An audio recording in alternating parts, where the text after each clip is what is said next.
Press the bell icon on YouTube and don't miss another update. Namaskar. Welcome to another episode of Editorial. I do not understand economics. I understand markets. I understand business. Today, I want to talk to a lot of people like me who doesn't understand much of economics, and a lot of jargons are thrown to us.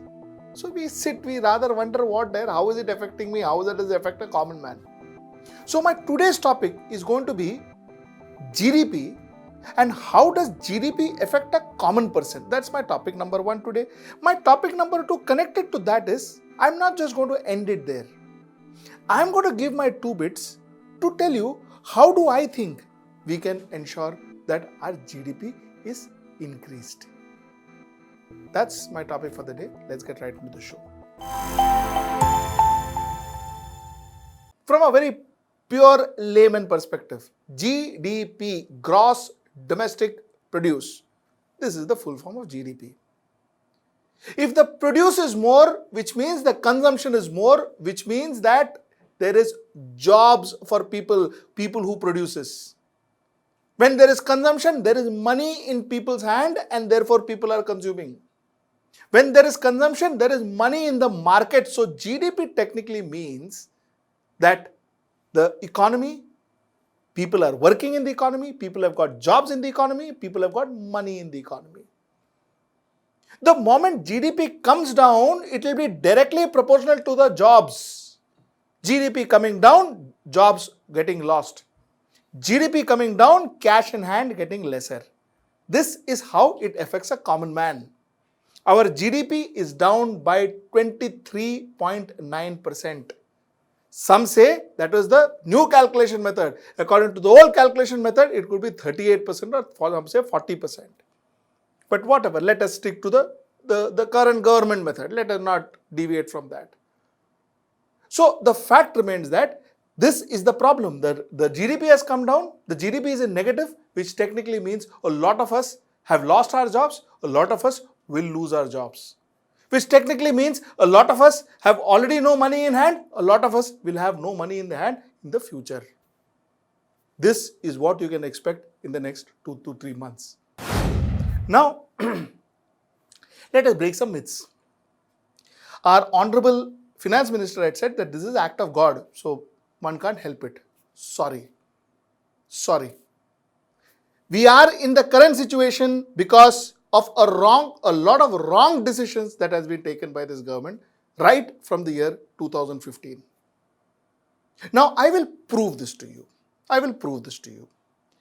Let us take 2 batches. Let us take 2 periods for comparison. Let us take period of 2010 to 2014 as one period, and let us take period of 2015 to 2019. I will not consider 2020 for the time being. Let us just go with 2019. Minus 23% and all will not be justifiable, so I will not consider that. So we have 2 Shilohs. Okay, one is 2010 to 2014. The second is 2015 to 2019. Now let us look at 2010. 2010, our GDP was 8.5%, positive of course. 2011 came down to 5.24%. 2012 went up 5.46%. 2013 went up to 6.39%. 2014 went further up to 7.41%. So the GDP was alive. It was going up, sometimes down, up. So it was alive, it was active. Now let us come to 2015. 2015, our GDP was 8%. That is where the whole discussion said that the concept was changed. That means if it is 8%, it is not 8%, it is lesser than 8%, because the methodology of GDP, the calculation of GDP had changed. So I will not get into that at the moment. 2015, our GDP was 8%. 2016, our GDP rose from 8% to 8.26%. Then started the fall. What happened in 2016? We all know. 2016, we saw demonetization. Now look at the graph. From 2016, 8.26%. 2017, 7.04%. 2018, 6.12%. 2019, 5.02%. And like I said, I will not discuss 2020 because 2020 minus 23.9%. What do we see in the graph? One graph which is like this, which is growing, coming down, growing, which means the graph is active. The second, what we are seeing is the graph just coming down. This is what we call as the downhill effect. The economy has been going down and down and down. So the fact remains that now when we hit 23.9% minus 23.9% GDP, you cannot say that, oh, it is the act of God. To a certain extent, yes, but to most of the extent, no, because your GDP was anyway going down. Possibly your GDP wouldn't have been minus 23.9%. But the point that I'm trying to make and the myth that I'm trying to break is, it is not just the act of God. That is clear. Our economy was never doing well. So that's the point number one. Enough of talking negative. Now let's talk positive. Let's see how we can develop our economy. Like I said, have been talking to a lot of people, and I'm going to continue to talk to a lot of experts. I spoke to Dr. Jayati Ghosh a few days back. I spoke to Tarun Chauhan a day or two back. I'm going to talk to some rural experts. I'm going to talk to other economists and try and get to know the actual reason. But let me tell you, everybody and every economist in India and across the world says the only way we can make the GDP go up is by ensuring that there is demand in our market. People go out and purchase. And for that, you need to create stimuli. The country needs to think like a marketing brain as to how do I draw out people from their homes in these circumstances, under these circumstances, when there is pandemic, when there is fear, when there is corona, when there is lockdown, when there is no money, how do you make those people come out and purchase? And the first thing that as a marketing man, what I would say is incentivize them to purchase. The first thing that you can incentivize is throwing tax-free, reducing taxes, reducing income taxes. Other than saying that there will be faceless tax person, there will be more tax, and if you do this, I will be catching you like this. If you do this, I will be catching you like this. Other than instilling fear into people to purchase, ensure that they are more relaxed and coax them to go out there and purchase. Because today, more than taxes, you require people to go out there and spend money in the economy. Number one, tax-free. Number two, GST. Give GST waivers, so that when GST waivers are given, the price of the product comes down. Even the producers are incentivized to reduce the price of the products. When a product is available cheaper, chances are the demand for that product and the people to go and buy that product will be higher. Reduce GST. That's another thing. Diwali is round the corner. Make use of that. Diwali is possibly the single largest purchase and sales event in India. It's the single largest purchase and sales event in India. Make use of that. Ensure that we sell products. Ensure that consumers are buying products. Ensure that consumers are given the incentivization to buy their products. Now, let me talk to you about moratorium. Moratorium, I am talking to you purely as a layperson. I am not an economist. I will not give you big jargons. I don't even know those jargons. I will tell you as a common person. I was told as a consumer, as a citizen of this country, I was told, oh, the government of India is shutting down everything. The government of India is shutting down my means of livelihood. The government of India is shutting down my company, shutting down my work. So therefore, don't worry. Whatever little money you are getting from the company, and whatever little money you have, you spend it on your food. Meantime, moratorium, the banks and all that, we will take care of it. We were told for the next 3 months, please don't pay the bank. Then they were more benevolent. The RBI governor announced 3 months queue, 6 months, don't pay the bank. Why? Because the lockdown is also on. Now, September 1st, they say, no, now you pay the bank.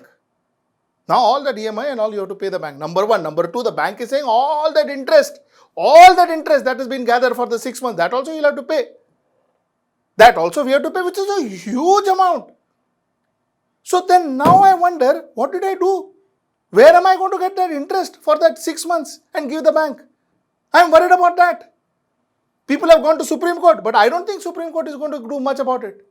So I have to pay that interest. Now I am worried about that. Secondly, What is the difference between September and August? What is the difference between? The economy is the same. Most of the places are still under lockdown. Most of the companies are still not spending money. Most of the companies are still not paying salary. And if at all they are paying 40% and 50% less. What has changed? Is the economy back so that I can go and pay the EMI on time and then everything, I'll be happy? Why did you give us moratorium in the first place then? If you gave moratorium because the economy was bad and we had no work and there was no money in the market, the same situations exist today. What has changed? If nothing has changed, then why are you pulling away the moratorium? I absolutely don't understand this logic. Why is the government taking actions without absolutely lack of logic? We are in the same rut. There is the same situation of the economy. We are in the same cashless situation. How are people going to pay their moratorium? You know what is going to happen? I'll tell you what is going to happen. This month, there is X money. 40%, 50%, 60% people get salary. This salary, currently, it is satisfying because they don't pay any EMI, but they use it for their food. So they're happy, they're okay. Now the 60% when they have to pay EMI, almost 50% of this money, which is 50 to 60% of their salaries will go in EMI. Then they are left with 20% of their salaries. 20% not of the 100%, 20% of the 60% which they are getting, which will not even be sufficing them 5 days of food. In the next 1 month, what you are going to see is people starve. People who work, they starve. Because obviously now they are going to, if they go to work, they have to spend on travel. If they go to work, they have to spend on their food, maybe in the office. The expenses go up. These people will have no money to pay EMI, or if they pay EMI, they will have no money to take home. And the chances are, most of the middle class will be made to pay EMI. Why? Because goons, these banks will send goons to their house. Their houses, their vehicles, their house will be mortgaged. They'll take it away. They'll be seized. So the point is, somewhere down the line, these poor people, middle class Indians, you and I, we don't want all that. We are scared of all that. So we will even sell everything that we have, but we'll pay the banks. We'll pay those EMIs. The banks will survive, we will die. We survive COVID possibly, but we'll die of starvation. Why are bankers so different? No industry was making money. Every industry was locked down and sitting. Why should the bank be treated differently? Why should we pay the bank interest when during the lockdown period? Let the bank also suffer some losses. Oh, it is once bitten, twice shy. In Hindi mein they say na, दूध का जला छाछ भी फूक फूक के पीता है. Possibly this government is so much fed up of the bank, is so scared of NPS and banks that this government doesn't even want to touch the bank. So they will make bank get everything right. So every month you are supposed to pay the interest for the banks. Bank is getting interest. They're sitting in their offices without moving a pen and they're getting the interest. The same is not, isn't the same applied to real estate? Isn't the same applied to other finance industries? Isn't the same applies to FMCG industry?